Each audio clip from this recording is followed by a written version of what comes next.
The Deadly Six are back on the rise in Zeti hunt. After the events of the Zombot incursion, as well as the Bad Guys miniseries, life on Sonic's world has been less than kind to the Deadly Six. Zavok specifically has been imprisoned, freed by Dr. Starline, only to be betrayed by him, though he tried to do a little bit of betraying himself, and has found himself injured and weakened for his troubles. Let's find out what happens next, shall we? As we open up, we see the usual affair of Sonic v. Eggman, and I'm really digging this snowbot that Eggman is wielding against Sonic. Also, the Sonic ice sculpture that looks like a 3D depiction of Sonic from like the old Genesis days.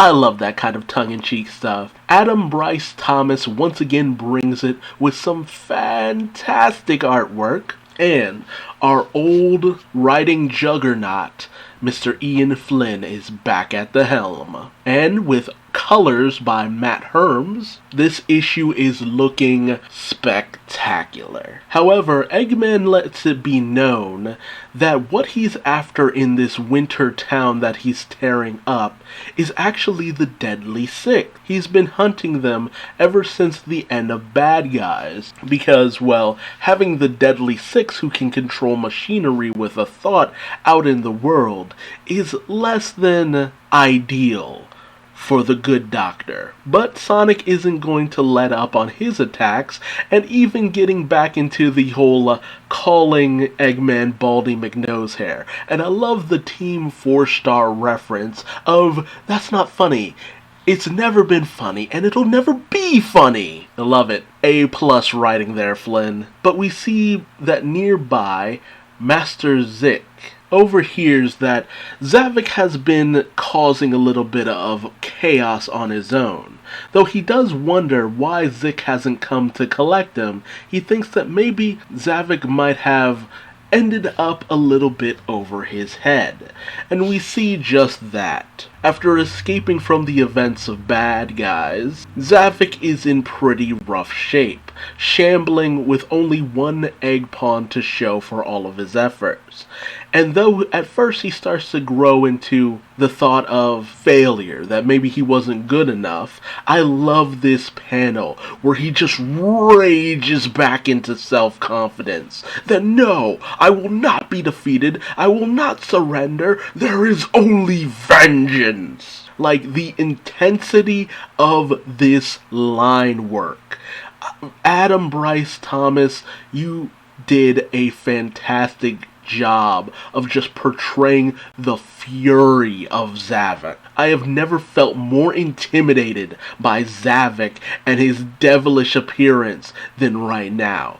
Well done. And so, as we see Zazz doing his best to try out some fishing, a very unimpressed Zavok questions, why are you scavenging like some weakened animal? And as Zazz explains that he was run out of the town, Zavok makes it known that no, you are one of the Deadly Six. You do not survive. You conquer. Oh man, like Ian writing Zavok is the best thing ever. Like, it really takes the weird portrayal that we got from them in Lost World that just really underplayed how intimidating these characters could be, and it dials it up to exactly where they need to be in terms of just how deadly they feel. As they raze the town that ran Zazz out to the ground. And honestly, this comic plays around with the notion that the Deadly Six are ending lives. It's not put into so many words, but there are a lot of times where it's very much implied. And Ian Flynn's just keeping that under the covers for the time being. Like, not saying it in so many words, but man, all of these people just cannot catch a break with all the destruction that keeps happening. We also have Zavok forcing a doctor to tend to his wounds, and even going so far as to deny the doctor helping out all of his neighbors. Again, it's kind of implied that Zavok kills the guy, but at the same time, it's very unclear. And Zavok even questions why the town seemed to be in perfect condition. Like, Zazz, you had a whole army of zombots. Did you not do anything? And Zazz relays the fact that, yeah, he tore up a lot of crap, but these guys called the Restoration completely fixed the town. So it just goes to show how efficient the Restoration has been under the command of Jewel. And I love the way that Zavok starts to feel like this is an affront to the Deadly Six and the Zeti in general. That they're causing all this mayhem and it's just being undone. Disgusting. I also love the fact that we see Zomnom placed inside this tiny little box as punishment for all that he did. I really do love the way that the various townspeople have dealt with the Deadly Six, more or less. And they're having this banquet, and Zomnom's, only getting like 3 meals a day. Like, he takes that as an affront. It's just like, no, I'm hungry. I should be eating constantly. My personality is fat. But, of course, in comes the Deadly Six, or the deadly duo of Zazz and Zavok, tearing things up, of course. And Zavok is all too happy to unleash Zomnom. As he puts it, you are Zeti. You do not, eat proper portions or something like that. You consume all. And if you think about it in the context of the fact that Zomnom has on multiple occasions suggested that he will not hesitate to eat a bitch, it gets kinda terrifying. And as some members of the Restoration, or as they call it, the Security Corps, tries to fight back, they're easily dealt with Zavok interrogating one of them in order to find out what exactly this restoration is, making it clear that, rebuild, protect, this is not the Zeti way, explain! I love the fact that the concept of helping others is so foreign to Zavok that it's actually like an insult to his very way of life. It's just like coming together, working with each other, helping out. Pitiful! And so, as Zavok, Zomnom, and Zazz make their way towards the others, we see that Master Zik has actually already gathered Xena and Zor. And so the Deadly Six stand reassembled.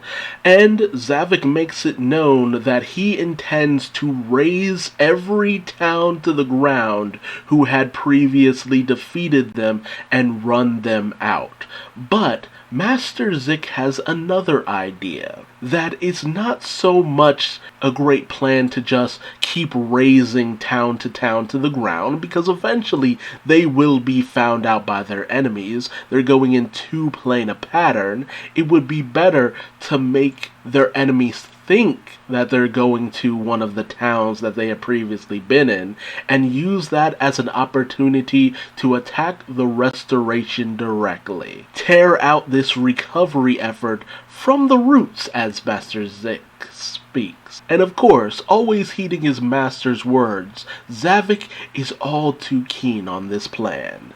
And so, the Deadly Six march on, ready to bring this world to its knees and curb any efforts of undoing their glorious destruction. I love it. I love it. The Deadly Six actually feels like a major threat here. I mean, of course, when you actually have normal people's lives on the line from all of this, it actually kind of raises the stakes to a certain degree.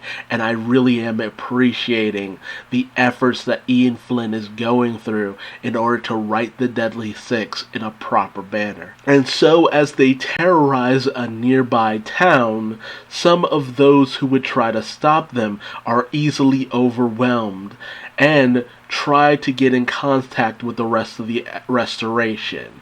For Zavok, this is all according to plan. I really do love it. The deviousness of Zavok and the Deadly Six is just so wonderfully on display here. So well done. Ian just needs to write the Deadly Six at all times from now on. That is the only proper way for them to be portrayed. And so, as the Chaotix are called in to Restoration HQ, they meet up with Jewel, who tells them about the events that have been going on across the land. Horned creatures attacking the populace. And of course, the Chaotix instantly deduce that it's the Deadly Six, because this all happened at places they were formerly being held at. And they deduce where their next target will likely be, unfortunately playing into the hands of the Deadly Six. It's interesting too because it was made to seem from the solicits that the Chaotix would be more in a confrontational capacity to the Deadly Six, but honestly it seems more like they're going to just get the runaround for the most part. And speaking of which, after dealing with Eggman's latest bot and saving the winter town, Sonic ends up getting a communique from Tails, saying that the Deadly Six are back on the move, and that they're heading to a town near Sonic, with Sonic also possibly playing into their hands, or he might end up running into them as they're trying to bait everyone from Restoration HQ.